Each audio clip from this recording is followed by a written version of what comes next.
Hello and welcome back to study with Saurabh YouTube channel. हम तो भूल ही गए थे कि एडवर्टाइजमेंट नंबर 222 भी फॉर्म आया था कभी। इस जो फॉर्म है इसका नोटिस फाइनली बिहार सरकार के द्वारा जो बीएसएससी है उसके द्वारा जारी किया गया है। अभी अभी इसका नोटिस जो है वो पब्लिश किया गया है और इसका एग्जामिनेशन डेट है उसको बताया गया है। सिलेबस में कुछ बड़े बदलाव हैं जो किए गए हैं।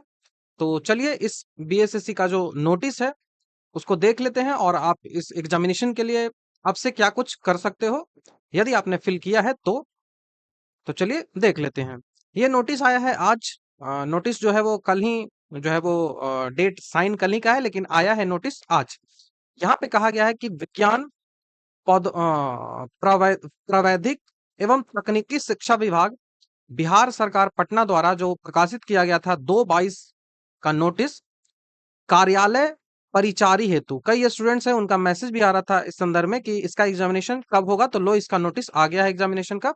इसका जो प्रारंभिक परीक्षा होगा, प्रारंभिक प्रतियोगिता परीक्षा होगा, उसका जो है वो डेट है वो बता दिया गया है कि 11/5 को 11/5/2025 को इसका एग्जामिनेशन जो है वो लिया जाएगा। ठीक है। यह जो नोटिस है इसमें कहा गया था जैसे बिहार का होता है नियमावली है 2010 का बिहार एसएससी का, उसमें है कि 40,000 से ज्यादा यदि फॉर्म फिल हो जाए ना तो प्री और मेंस दोनों होता है। तो इसमें प्रारंभिक परीक्षा ये है तो इसके बाद मेंस भी परीक्षा होगी। ठीक है। और यहाँ पे सिलेबस जो प्रारंभिक परीक्षा की होगी वो कुल 100 प्रश्न आपसे पूछे जाएंगे जिनमें सामान्य अंक गणित जो है मैथ्स का 30 प्रश्न होगा, सामान्य ज्ञान जो है उसका 40 प्रश्न होगा और सामान्य हिंदी का 30 प्रश्न होगा। तो आपको 3 ही सब्जेक्ट है वो करने हैं और 2 घंटे का समय है और 100 पूर्णांक आपको मिलेंगे। और यदि हम सिलेबस की बात करें तो चलिए सिलेबस को देख लेते हैं कि कैसे कैसे सिलेबस जो है कौन कौन सा चैप्टर है वो आपसे पूछा जाएगा। तो 30 मार्क्स का आपसे मैथ्स पूछा जाएगा, 30 मार्क्स का मैथ पूछा जाएगा, अभी भी काफी समय है। 30 मार्क्स का मैथ में क्या क्या चीजें पूछी जाएगी तो आपसे एलसीएम पूछा जाएगा कि एलसीएम आपको निकालना है। एलसीएम नंबर सिस्टम के अंतर्गत आता है। दूसरा आपसे एचसीएफ पूछा जाएगा, नंबर सिस्टम। उसके बाद वास्तविक संख्या आपसे पूछी जाएगी, रियल नंबर, ये भी नंबर सिस्टम के अंतर्गत ही आता है। उसके बाद परिमेय संख्या, रेशनल नंबर, रेशनल नंबर पूछा जाएगा, परिमेय संख्या। उसके बाद इरेशनल नंबर पूछा जाएगा। तो रेशनल और इरेशनल, इरेशनल नंबर पूछा जाएगा। उसके बाद पूर्णांक संख्या पूछी जाएगी। तो आपसे उसके बाद इंटीजर्स पूछे जाएंगे, पूर्णांक संख्या मतलब इंटीजर पूछा जाएगा। उसके बाद आपसे वर्गमूल पूछा जाएगा, स्क्वायर रूट, स्क्वायर रूट पूछा जाएगा। उसके बाद आपसे घनमूल पूछा जाएगा, क्यूब पूछा जाएगा, क्यूब। उसके बाद आपसे परसेंटेज पूछा जाएगा, परसेंटेज से प्रश्न रहेगा। फिर प्रॉफिट एंड लॉस से रहेगा, प्रॉफिट एंड लॉस होगा। उसके बाद बटा, जिसको हम छूट भी कहते हैं, डिस्काउंट भी कहते हैं, डिस्काउंट से प्रश्न रहेगा। उसके बाद बिक्री कर जो सेल टैक्स है उससे प्रश्न रहेगा, कोई अलग ये नहीं है। जब आप डिस्काउंट पढ़ते हैं तो वहीं पे जो है वो सेल टैक्स से प्रश्न आ जाता है। उसके बाद सीआई रहेगा और उसके बाद एसआई रहेगा। तो सिंपल इंटरेस्ट से प्रश्न रहेगा और देन कंपाउंड इंटरेस्ट से आपको प्रश्न पूछे जाएंगे। फिर आपको समय एंड दूरी से रहेगा, टाइम एंड डिस्टेंस से रहेगा, टाइम एंड डिस्टेंस से प्रश्न रहेगा। फिर उसके बाद आपको रेशियो एंड प्रोपोर्शन से रहेगा, रेशियो एंड प्रोपोर्शन से प्रश्न रहेगा, समानुपाती और अनुपात से प्रश्न रहेगा। उसके बाद होगा प्रतिलोम समानुपात, मतलब जो रिवर्स प्रोपोर्शन होता है उससे प्रश्न रहेगा। तो ये पूरा मैंने जो मैथ्स में 30 नंबर के मार्क्स जो होंगे वो कहाँ से आएंगे वो मैंने आपको बताया। यहाँ ऑलमोस्ट जो आप देख रहे हैं ना ये ऊपर वाला क्यूब, ये सारा जो है ना ये नंबर सिस्टम है, एक चैप्टर है ये नंबर सिस्टम में आ जाएगा। ठीक है। और उसके बाद जो ratio proportion, percentage, profit and loss, discount, ये सब परसेंटेज में रख लो आप। ये वाला जो दूसरा चैप्टर रहा ये आपका परसेंटेज में आ गया जिसमें percentage, profit loss, discount, sale tax ये सब होगा। उसके बाद सीआईएसआई अलग से रख लो, time and distance, time and work नहीं पूछा गया है। उसके बाद रेशियो प्रोपोर्शन हो जाएगा। नेक्स्ट जो है वो 40 अंक का आपसे समान ज्ञान का पूछा जाएगा। समान ज्ञान में क्या क्या चीजें पूछी जाएगी तो समान ज्ञान में आपको संसाधन, रिसोर्सेज एवं उसके प्रकार पूछे जाएंगे। तो ये रिसोर्सेज कहाँ से आ गए? तो रिसोर्सेज और उसके प्रकार आप ज्योग्राफी के सेक्शन में इसको रख सकते हो। उसके बाद आपसे वन एवं वन्य जीव संसाधन से पूछे जाएंगे। जो फॉरेस्ट है और वो जो बायोडायवर्सिटी है उससे प्रश्न पूछे जाएंगे। वन्य जीव जो होते हैं, फॉरेस्ट में जो भी जीव रहते हैं, जो भी रिसोर्सेज है, वो सबसे पूछे जाएंगे। उसके बाद जो जल रिसोर्सेज हैं, वाटर रिसोर्सेज, जल संसाधन से, जैसे बांध है, ये सबसे प्रश्न होगा। उसके बाद कृषि से प्रश्न होगा। उसके बाद फसलों से प्रश्न होगा। खनिज से प्रश्न होगा कि कौन से राज्य में कौन से खनिज मिलते हैं। ऊर्जा संसाधन जो है उससे प्रश्न रहेगा, कहाँ हाइड्रो पावर प्रोजेक्ट लगा है, कहाँ पे विंड पावर प्रोजेक्ट लगा है। उसके बाद विनिर्माण उद्योग से प्रश्न पूछा जाएगा, जो भी इंफ्रास्ट्रक्चर से रिलेटेड उद्योग लगाए गए हैं। उसके बाद राष्ट्रीय अर्थव्यवस्था जो है उससे सवाल पूछा जाएगा, इकोनॉमिक्स से प्रश्न जो है वो पूछे जाएंगे। उसके बाद मानचित्र से भी प्रश्न आपसे पूछा जा सकता है। तो यहाँ पे आपको क्या मिला? तो यहाँ पे आप geography plus economy, geography plus economy से प्रश्न हो गया। उसके बाद संघवाद, भारत की संघीय व्यवस्था, देश में केंद्र राज्य संबंध जो होता है, भाषा की भारत की भाषा क्या है, लोकतंत्र एवं विविधता।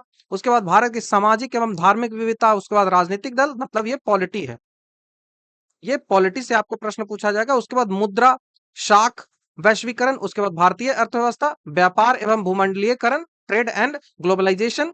उसके बाद जो है वो इकोनॉमी और आजीविका, जो लाइवलीहुड है, उससे प्रश्न पूछा जाएगा। तो इसमें भी इकोनॉमिक्स आपको जुड़ा हुआ है और इसमें ज्योग्राफी इकोनॉमिक्स है। उसके बाद आपसे हिस्ट्री में प्रश्न पूछा जाएगा, भारत का इतिहास, संस्कृत, भूगोल, स्वतंत्रता आंदोलन, पंचायती राज व्यवस्था, पॉलिटी में ही रखेंगे। और राष्ट्रीय आंदोलन हो गया, बिहार का योगदान उसमें क्या रहा है, और भारत में राष्ट्रवाद, समाजवाद और साम्यवाद है, तो ये हिस्ट्री में आप रखोगे। इसमें एक चैप्टर जो है वो पंचायती राज व्यवस्था, पॉलिटी में आप रख सकते हो। उसके बाद साइंस की बात आती है तो प्रकाश का परिवर्तन आपसे पूछा जाएगा। जो जो टॉपिक दिए गए हैं ना, उन्हीं टॉपिक से प्रश्न आएंगे। उसके बाद अपवर्तन रहेगा। उसके बाद मानव नेत्र से प्रश्न रहेगा, सब फिजिक्स है। उसके बाद रंग बिरंगा संसार जो है उससे प्रश्न रहेगा, विद्युत से, इलेक्ट्रिसिटी से है। उसके बाद इलेक्ट्रिक करंट से रहेगा। उसके बाद मैग्नेटिक जो इफेक्ट होता है उससे प्रश्न होगा। उसके बाद सोर्स ऑफ एनर्जी से प्रश्न होगा कि ऊर्जा के क्या स्रोत हैं। केमिकल रिएक्शन से आपको प्रश्न पूछे जाएंगे, रासायनिक जो अभिक्रियाएं हैं उनसे प्रश्न पूछे जाएंगे। केमिकल इक्वेशन है उनसे प्रश्न आपको पूछा जाएगा। आपको एसिड से पूछा जाएगा, बेस से पूछा जाएगा प्रश्न। उसके बाद सॉल्ट से भी पूछा जाएगा, लवण, अम्ल, क्षार, लवण, एसिड, बेस, सॉल्ट से पूछा जाएगा। उसके बाद मेटल और नॉन मेटल से आपको सवाल पूछा जाएगा, धातु और अधातु से। उसके बाद कार्बन एवं उसके यौगिक से प्रश्न पूछा जाएगा, कार्बन एंड इट्स कंपाउंड से पूछा जाएगा। उसके बाद जो पीरियोडिक टेबल होता है, तत्वों का जो आवर्त सारणी होता है, उससे प्रश्न आपको पूछा जाएगा। तो पीरियोडिक टेबल आपसे प्रश्न पूछा जाएगा। उसके बाद जैव प्रकरण, बायोलॉजी में आ गए हैं, जैव प्रकरण से पूछा जाएगा। उसके बाद जीव का प्रजनन जो होता है, रिप्रोडक्शन होता है, उससे प्रश्न पूछा जाएगा। उसके बाद हेरिडिटी से प्रश्न पूछा जाएगा, जो हेरिडिटी होती है, अनुवांशिकता होती है, उससे आएगा। उसके बाद जैव विकास से प्रश्न आएगा, जो इवोल्यूशन होता है उससे प्रश्न आएगा। हमारा पर्यावरण जो है, इन्वायरमेंट है, उससे प्रश्न आएगा।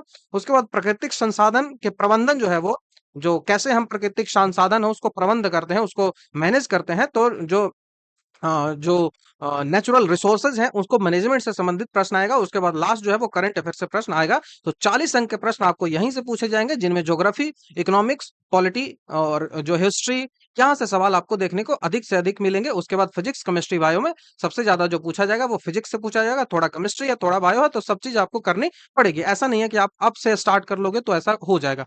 नेक्स्ट जो है वो सामान्य हिंदी में आपसे पूछा जाएगा, संज्ञा, सर्वनाम, लिंग, विशेषण, प्रविशेषण, पर्यायवाची शब्द। उसके बाद कारक, मुहावरा, काल संधि, विलोम, समास, लोकोक्ति, ये सब प्रश्न आपसे पूछे जाएंगे और सारा 10वां लेवल का होगा। ये भी यहाँ पे नोटिस मेंशन किया गया है। तो ये नोटिस रहा, इससे क्या आपको सीखने को मिलता है? यदि आपने फिल नहीं किया है तो आपको कुछ यहाँ से सीखने को मिलेगा कि इसी तरह से कभी ना कभी 12th वाला भी डायरेक्ट आ जाएगा कि अगले महीने परीक्षा है और 1 महीने में आपसे कुछ नहीं हो पाएगा।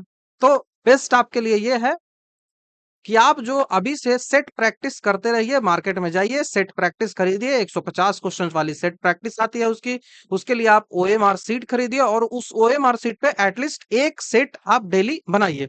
और जो भी किताबें मैंने बताई हैं, किताबें के लिए लिस्ट अभी मैंने अभी हाल ही में वीडियो डाला है, उस लिस्ट को फॉलो कर दीजिएगा। तो आपका इसमें सिलेक्शन कोई नहीं रोक सकता, क्योंकि 12th लेवल वाला जो होगा ना, राजस्व कर्मचारी, उसके लिए आपको 150 में ना, 150 में आउट ऑफ 150 आपको 125 से 130 के आसपास प्रश्न के उत्तर सही करने पड़ेंगे, तभी जो है वो आपको राजस्व कर्मचारी मिल सकता है। अदरवाइज आपको वो नहीं मिल पाएगा। तो 125 से 130 करने के लिए 150 में अभी आपको डेली प्रैक्टिस करनी पड़ेगी। 50 आपको मैथ रीजनिंग है, उसमें से 49, 48 यहाँ तक आपको सही करने का प्रयास करना पड़ेगा। और कहाँ से ये सही होगा? ये सही होगा प्रैक्टिस से। तो आपको प्रैक्टिस सेट खरीद लेना है बाजार से, उसको जो ओएमआर सीट होता है उस पे आपको बनाना है एकदम प्रॉपर टाइम, 2 घंटे 15 मिनट आप दोगे और उस 2 घंटे 15 मिनट में आप ओएमआर सीट पे उसका आंसर बनाओगे। दैट्स वाई तो आप अच्छा कर पाओगे। ठीक है, तो आई होप आपको जो चीजें हैं वो समझ में आई होंगी। मेरा कहने का यही अर्थ हुआ कि आप अपनी तैयारी को सुनिश्चित करिए कि जब भी एग्जाम हो आपका सिलेक्शन हो जाए। और एग्जाम का नोटिस अचानक से ही आ जाता है, किसी के पास कोई पहले से इन्फॉर्मेशन नहीं रहती है कि हाँ कोई यूट्यूब वाला बोल दिया कि हाँ इस दिन इन्फॉर्मेशन आ गई, तो ऐसा नहीं होता है। ठीक है, तो आई होप आपको समझ में आया होगा। तो थैंक यू। यदि आप हमारे चैनल पर नए हैं तो चैनल को सब्सक्राइब, वीडियो को लाइक शेयर कमेंट जरूर कर दें। इसी तरह के इन्फॉर्मेशन जो है वो हमारे चैनल पे आती रहती है। और हमारे कई सारे पेड ग्रुप्स हैं, उनको यदि ज्वाइन करना चाहते हो तो मेरे व्हाट्सएप नंबर पे आप मैसेज कर सकते हो, उसका लिंक आपको डिस्क्रिप्शन में मिल जाएगा। तो थैंक यू। नेक्स्ट वीडियो में आपसे जल्द ही मिलता हूँ।